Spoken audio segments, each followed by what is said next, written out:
Hello! I am the posh guy who likes wrestling. If you smell lao what The Rock is cooking. Yes, it's episode 2, and I'm here to review all of WWE's programming, but not, of course, main event, superstars, or the good one, NXT. Monday Night Raw! So we start Monday Night Raw with a promo from John Cena, who comes out to talk about how reinstalling the Authority was the right thing to do. No, it wasn't. He talks like he wants to start a revolution. He wants the WWE Universe to tweet #Authority sucks.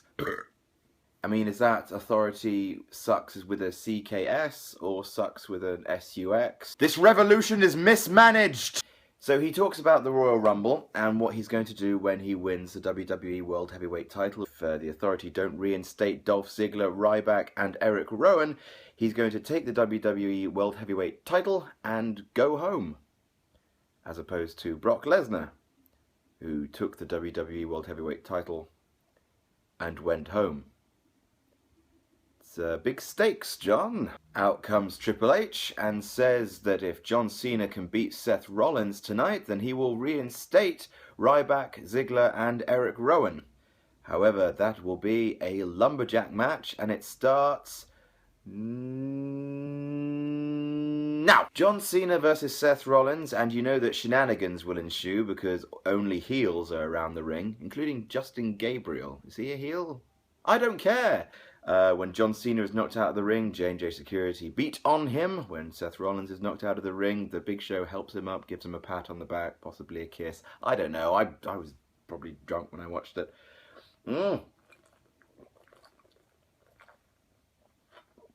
Pleasant. Cena receives a KO punch by the Big Show. Oh, God. I'd hate to be hit in the face. Rollins covers Cena for the win. Sorry, Dolph. Sorry, Ryback. Sorry, Eric Rowan. Despite my predictions, you will not be back this week. So we cut to a backstage promo with Stephanie McMahon talking to the Usos and saying, "Don't worry, Usos, there are no more punishments coming. Oh, by the way, would you mind if your wife fought tonight with her hand tied behind her back?" What a bitch. And then she turns to Dean Ambrose, who's there with fluffier hair than usual, and saying that if he doesn't pass his psych evaluation, he won't be able to fight in the Royal Rumble. Are they doing a anger management thing? Will it be as funny? Probably not. Then there's a promo about The Miz, something to do with the Golden Globes. I don't care. And then, yes, we have the first evaluation promo with Dean Ambrose, and it's not that funny. He just looks at a clock. That's what he does. He just starts looking at a clock. And then the camera fades, like it's a punchline. But it's not. Tyson Kidd and Cesaro versus Kofi and Xavier of The New Day. Well, you know, Tyson Kidd and Cesaro are both really, really good.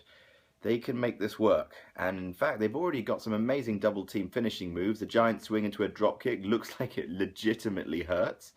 And they did this kind of lift into a dropkick, kind of big the boot thing. It's great. The WWE has nothing for them. It just has nothing for them, but it's thrown them together and they'll make it work because they're workhorses and that's what they fucking do. The thing about the New Day is they just jump around and are athletic and they go, woo! We have the Usos and that's fine. We don't need another Usos, you know? Anyway, Adam Rose and his cult are at ringside for no real reason. Adam Rose tries to interfere, but it doesn't work. There's a double team, a pendulum backbreaker into a big leaping stomp, and the New Day pick up the win. This storyline doesn't really have anything going behind it. Like, why is Adam Rose teaming up with Tyson Kidd and Cesaro? Why are they fighting the New Day? They just are. And it's fine, but it's just, who cares?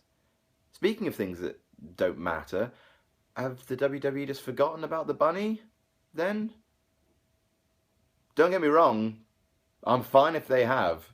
And now, legitimately great news. Randy Macho Man Savage is going to be inducted into the WWE Hall of Fame.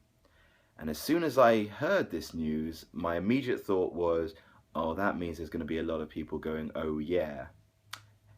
I was right. The next segment is a bunch of WWE superstars all going, oh yeah. And well, I'd be remiss if I didn't offer my own impression of Randy the Macho Man Savage, so here it is. Ooh, yeah! Oh, for fuck's sake. Then there's a promo from The Big Show talking about how easy life is for a giant, apart from statistically dying young, I imagine. Ooh. And then out comes Reigns. Hopefully Roman Reigns will improve upon his suffering succotash promo last week with something lean, something mature, something stoic and aggressive. You know, the qualities that made the fans fall in love with Roman Reigns in the first place. What he comes up with is, hang on, I've got it written down. Okay, Roman Reigns' promo begins. Once upon a time, oh for fuck's sake.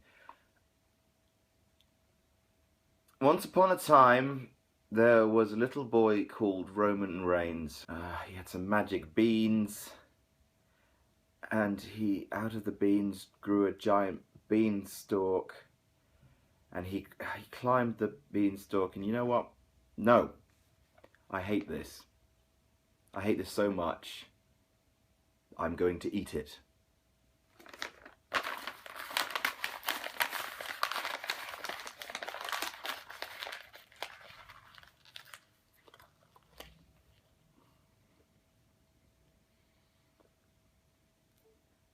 I immediately regret this. But I am going to see it through. I'm going to see this one through.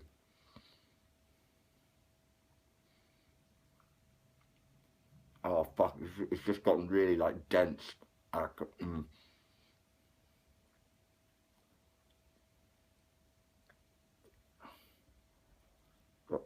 The point is it's a bad promo. So then there's a match between Roman Reigns and Luke Harper, and this is actually, considering, probably the best one-on-one match I've seen from Roman Reigns. Not particularly because there were any major highlights, but because it was more of an even match. Luke Harper's a fantastic athlete for Roman Reigns, mostly because he's quick and so can build to a big kind of end-of-match conclusion, which is what Roman Reigns excels at. And also, he's a brawler, which is what Roman Reigns also excels at. So they had a slugfest, some amazing moves from Eric Rowan. Some amazing moves from Luke Harper. He can do a running drop kick, and he's like a super heavyweight. That's amazing. This guy can fucking move. So anyway, Roman Reigns counters the discus clothesline into a spear for the 1, 2, 3. Now it's Naomi versus Alicia Fox. Fuck me, the crowd was dead for this match. And it's not really a surprise because we've seen this done exactly before with Nikki Bella. It's the same exact punishment from the same exact woman for pretty much the same exact crime. There were some nice touches.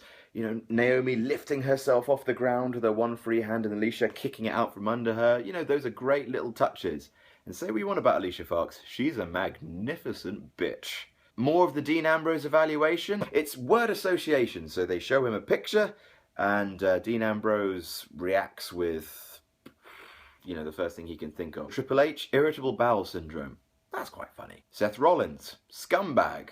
Roman Reigns, brother. Kane, toothpaste. Okay, I laughed at that one. That one made me laugh. Hacksaw Jim Duggan, ho! Stephanie McMahon Helmsley, ho! Okay, that one made me laugh too.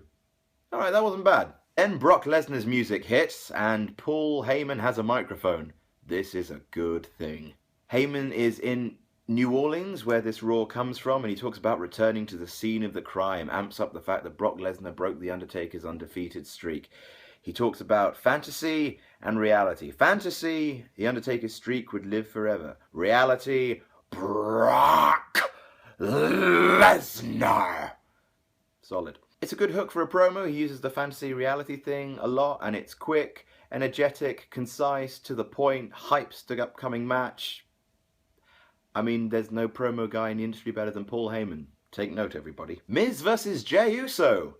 Are these guys still fighting? Why are they still fighting? Yes, for some reason they're still fighting. The Naomi thing has fallen by the wayside.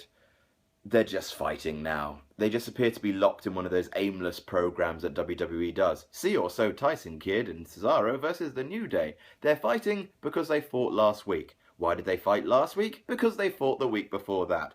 Therefore, it's a rivalry. What's it based on? Fuck you, that's what it's based on. Big news, next Monday, the WWE Network is coming to the UK. I'll believe it when I see it. Daniel Bryan comes to the ring and he talks about the last time he was in New Orleans. He says he can't quite remember what happened the last time he was in New Orleans. What happened? He was... Oh yeah. Oh, he won the WWE World Heavyweight title. How do you forget that? Oh my god, his injury's more serious than we think. Call the EMTs! Out comes Stephanie McMahon-Helmsley and mocks Daniel Bryan, talking about how he's a B-plus player and how he was taken out of action. And they do seem to be repeating this underdog shtick again. I'm not sure if that can fly 2 years in a row, to be honest. Now, don't get me wrong, I want Daniel Bryan to win the Royal Rumble more than any man.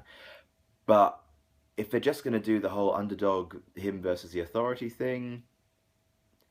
fuck it. No, Daniel Bryan versus Brock Lesnar would be a good enough match. I'm fine.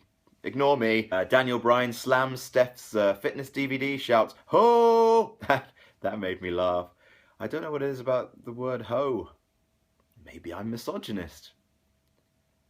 Oh. They announce that he will be returning to in-ring action on SmackDown. Hey! A reason to care about SmackDown. How about that? And it's going to be against Kane, the guy who put him on the shelf. Okay. Alright. Paige versus Brie. Is Paige a babyface now? Is she? I don't know. Tyson Kidd distracts Paige by just wandering into the ring. No reason. He just gets up and just kind of starts climbing in the ring. And Paige is like, as we all would be, what the fuck, Tyson Kidd? And then she gets distracted and rolled up. Where's all this going? Is Nikki and Natalya feuding? Is Paige on Natalya's side, but she just slapped her husband? Is there going to be a feud between those two? I mean, I guess it's early days, but it's just so confusing. They just seem to be throwing all the women in the ring and just be like... It's good for you. Makes you forget about things. A amazing promo of the Macho Man. No jokes here. If you can find it, watch it. It's really, really nice. Then we have Gay God of War, or as the WWE insist on calling them, the Ascension, versus two nameless Johnnies.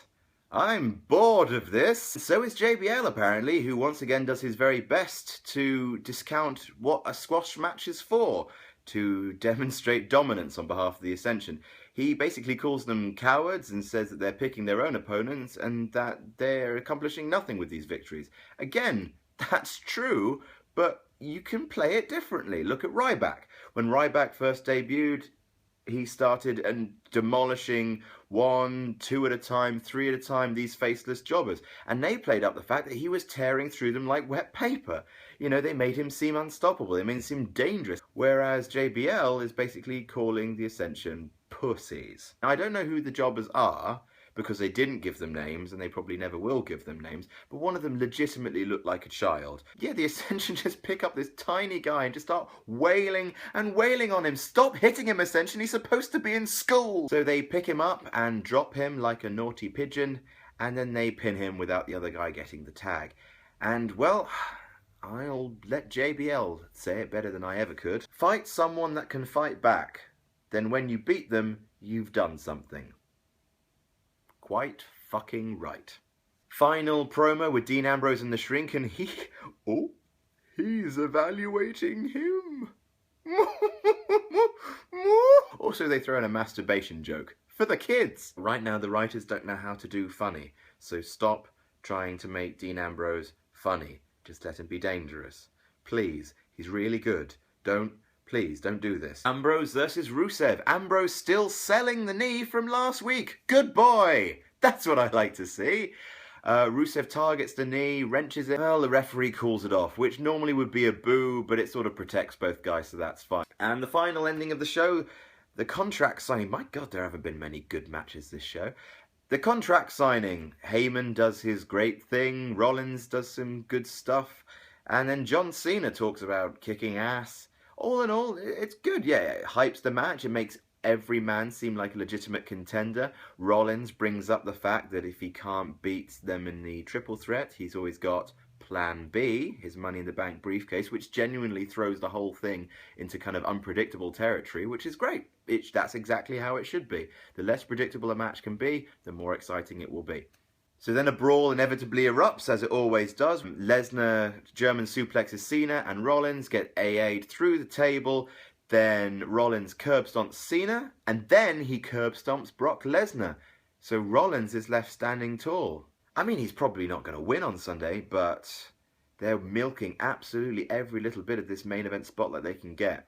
He's set for the next year now. Friday Night SmackDown! Oh no, wait. Thursday Night SmackDown! That's right, new night, new nothing else. And we start with Daniel Bryan. Well, that's the reason why we're here. Quick side note, Jerry the King Lawler is on SmackDown now. That's good. Truth be told, you know, I've been feeling they should sort of phase out Jerry Lawler out of commentary altogether for a while now, just because what made Jerry Lawler special was, well, first of all, that he was a heel. He was one of the best heel commentators ever, right up there with Bobby the Brain Heenan. And, you know, he was the one who kind of handled the more risque matters of the product, but that doesn't exist anymore, so now all he does is agree with Cole. And now he's on SmackDown with Cole. Where's JBL? Because we need a heel commentator, surely. First of all, we need conflict. We need someone to disagree with someone, otherwise they're just a happy-go-clucky fucking Boy Scout brigade. We got Byron Saxton, Michael Cole, and Jerry the King Lawler. First of all, they're all ostensibly baby faces. And second of all, none of them are play-by-play. So all we're getting is just opinion, and it's always in favour of the good guy. That's really lame. Anyway. Nothing will change. Anyway, so Kane versus Daniel Bryan. Now the big question is, since his injury, will Daniel Bryan be sticking to the same style as he previously has? Because he's quite a daredevil. He flips around, he jumps through the ring, he goes hell for leather, and that's why people love him, because he gets so amped up, he screams, he moves like Brees fucking lightning. Can he still do that when he's going to be, just keeping a mind on his recently... Well, this is a point. Wrestling is fucking psychotic, okay? Because once you publicise that a wrestler has had to take time off with a legitimate injury, i.e. Daniel Bryan's neck injury, then when they come back, in order to preserve kayfabe, the aura of this is all real, then all of the wrestlers who fight Daniel Bryan have to go after his neck. Now, I'm sure his neck is fine and he's clear to compete, but the fact is that everyone's going to be going after him, and though mostly guys play safe, one time there might just be the odd kind of thing that goes wrong, and everyone is targeting his neck now. It just makes me uneasy watching it. It's because, guys, he's might be your top babyface in the next 5 years. Please stop going after the thing he's just had surgically repaired. Also, Kane looks really weird wearing just business trousers. He looks like someone's dad who got drunk at a barbecue and is beating up their daughter's hippie boyfriend. Daniel Bryan goes for the no-lock and is attacked by J&J security. Disqualification ending. Boo. So then we have the Usos and Naomi versus Miz and Mizdow and Alicia Fox. Stop fighting. Why are you... Naomi celebrates, whipping off her shirt and throwing it to the crowd. There's a souvenir for a lucky pervert. Byron Saxton reveals himself as a Miz fan, and Cole mocks him for this, conveniently forgetting about all of 2010. Okay, we'll make a bet. If Miz and Mizdow don't fight the Usos next Raw, I will do 5 shots of vodka, one after the other. If they do, however, everyone else in the world has to do 5 shots of vodka.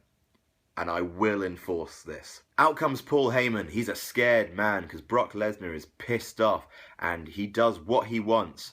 He had an amazing line in this promo. He said that Brock Lesnar won the title at SummerSlam because it was a Sunday night and Brock had nothing better to do that night. That's brilliant. Out comes Seth Rollins and gets really uncomfortably close to Paul Heyman. Like mounts him in the corner. Like, Paul Heyman's here and Seth Rollins is like, here.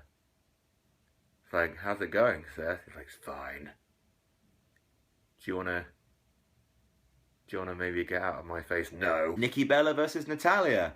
The same sort of four ladies all involved. Nikki, Brie, Paige and Natalya. I mean, the match wasn't great. It was really, really short.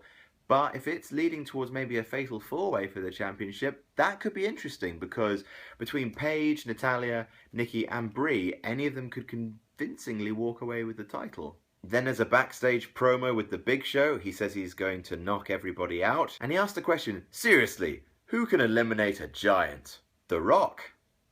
The Rock. Kane. Chris Benoit. Triple H. Randy Orton. R-Truth. R-Truth? Ezekiel Jackson. Randy Orton. Sin Cara versus Bad News Barrett for the Intercontinental Championship. We knew this was coming. And it was really short. Also, another question, why doesn't Sin Cara bring his NXT Tag Team Championship belt down to the ring? What? Who? How can it harm? It would just alert people to NXT? There's no... Why? I mean, overall, it was a fine match. There's a good mix of styles. Brawler versus High Flyer. And Sin Cara turning a roll-up into a powerbomb lift from the floor. That's legitimately impressive, because he's a small guy. It doesn't look like he's got that much power. But just ultimately just a bit too short to justify dropping out the champion. Main event, Ambrose, Reigns and Bryan versus Rollins, Big Show and Kane. And this started off with Ambrose versus Rollins. Yay. After an ad break, we get a tiny glimpse of Daniel Bryan versus Seth Rollins. My God, that's a feud that we have to see in 2015. That's going to be awesome. Ambrose hot tags Bryan and he goes to work. And now the amazing thing about Bryan, what got him so kind of worked up, was that it looked like he could legitimately be anywhere. He would drop kick people off the ring apron, he would suicide dive through the ropes, he would flip off the turnbuckle, he'd be everywhere in the ring because he was so fast. That's what got people excited, because that sense of momentum, you can't kind of make that artificially, you've got to build it organically. And Daniel Bryan's amazing at that, and he's still got it! He's still working a hot tag like your mother works the postman. Beats on Rollins, flips off the corner, suicide dive into a super hurricane rana off the top rope. Reigns takes out Big Show over the announce table. Ambrose takes out Rollins and J&J Security with an elbow drop off the top rope. And Bryan takes out Kane with a flying knee for the win. Yeah, amazing build towards the end of the match. Match of the week. Slim Pickens match of the week. But match of the week nonetheless. Actually, don't tell anybody, but the match of the week was between Sami Zayn and Adrian Neville for the NXT Championship on NXT. And to end the show, Triple H comes out, stares down Bryan, and says that he has to fight Kane again next week. Another reason to turn into SmackDown, I suppose. And his Royal Rumble spot is on the line. Ooh, he's going to win. And now, what I think about a thing. And, well, there can be no bigger thing this week to talk about than the fact that Randy Macho Man Savage is being inducted into the WWE Hall of Fame. And about fucking time. So let's look at it. Bruno Sammartino's in. The Warrior is in. Sting signing with WWE means he's a lock to go in. And now Randy the Macho Man Savage is in. Yes, the gaping holes that have plagued the WWE Hall of Fame's legitimacy have slowly been filled. Now, there were many reasons that people thought that the Macho Man had not been inducted as of yet. And those include the persistent rumour that apparently Randy Savage slept with Stephanie McMahon before he left, although that would have made her 14. And, well, that rumour has been discredited left, right and centre, most recently by Steve Austin on his podcast.